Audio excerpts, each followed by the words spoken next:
시청자 여러분 안녕하십니까. 10월 25일 토마토 뉴스라인 시작하겠습니다. 이 대내외 경기 침체가 장기화되면서 기업들의 3분기 실적이 주춤한 상황입니다. 국내외에서 승승장구하고 있는 현대자동차 역시 영업이익이 전분기 대비 17% 넘게 하락했습니다.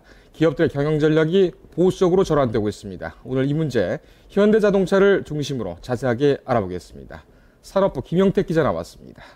자, 김 기자. 네. 네, 오늘 우선 그 현대자동차 실적 발표가 있었죠? 이 실적부터 좀 알아볼까요? 네, 현대차가 오늘 올해 3분기 경영 실적을 발표했습니다. 현대차는 매출액 19조 6,400억 원, 영업이익은 2조 560억 원으로 전분기와 비교해서 각각 10.5%와 17.8% 감소했습니다.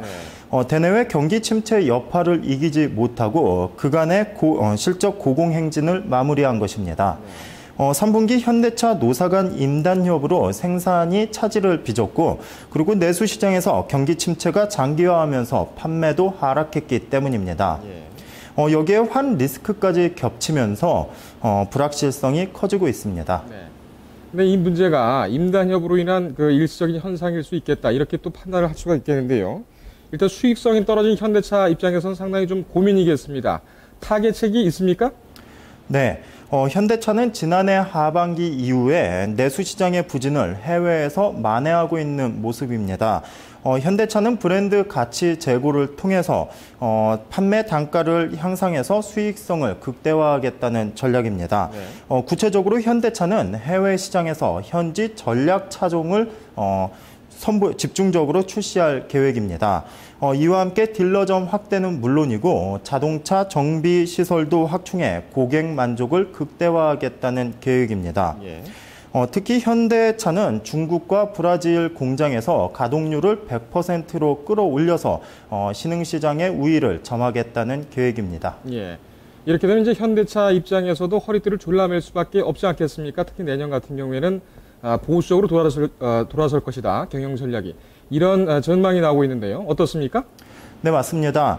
현대차는 무리한 외형 성장보다는 이제 질적 성장을 바탕으로 한 수익성 위주로 경영 운용을 할 방침입니다. 이를 두고 시장에서는 내년 현대차가 불투명한 시장 상황에서 선제적으로 대응하기 위해서 다소 보수적인 경영 전략을 내놓지 않겠냐고 전망하고 있습니다. 일찌감치 그룹 최고 경영진이 비상체제 전환이 흘러나오고 있는 상황이어서 긴축체제로까지 이어지는 것 아니냐는 우려마저 제기됐습니다. 실제 이날 컨퍼런스 콜에서도 내년 업체 간 과열 경쟁과 글로벌 경기 침체 등을 이유로 다소 비관적인 전망을 내놨습니다. 구체적으로 살펴보면 세계 최대 시장인 중국의 성장세가 둔화되고 있고, 그리고 업체 간 인센티브 경쟁이 격화되고 있기 때문입니다. 여기에 신흥시장인 브라질 역시 정부가 다양한 경기 부양책을 내놓고 있지만 경제 성장률은 급속히 떨어지고 있습니다. 오늘 현대자동차뿐만이 아니라 LG상사하고 그다음에 두산인프라코, 여기도 실적 발표가 있었죠. 썩 좋지는 않은 것 같은데요. 네, 맞습니다.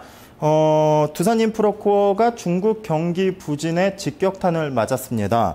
두산인프라코의 3분기 매출액은 8,600억 원, 영업이익은 314억 원을 기록했습니다. 특히 영업이익률은 1.7%로 지난해 4분기 4.5%를 기록한 이래에 최악의 성적을 받았습니다. 외형 성장뿐만 아니라 질적 성장에서도 한 발 후퇴했다는 분석입니다. 이는 중국 건설 경기와 공작기계 시장이 40에서 50%가량 급감하면서 판매가 부진했기 때문입니다. LG상사는 매출액 3조 3,100억 원, 영업이익은 450억 원으로 집계됐습니다. 지난해와 비교하면 매출액과 영업이익은 각각 12.4%와 2% 감소한 수치입니다.